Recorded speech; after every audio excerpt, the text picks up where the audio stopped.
ஒரு கூட்டு கிளியாக ஒரு தோப்பு குயிலாக பாடு பண்பாடு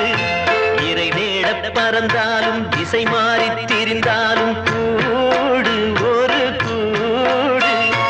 என்னென்ன தேவைகள் அண்ணரை கேளுங்கள் ஒரு கூட்டு கிளியாக ஒரு தோப்பு குயிலாக பாடு பண்பாடு இறை தேட பறந்தாலும் திசை மாறி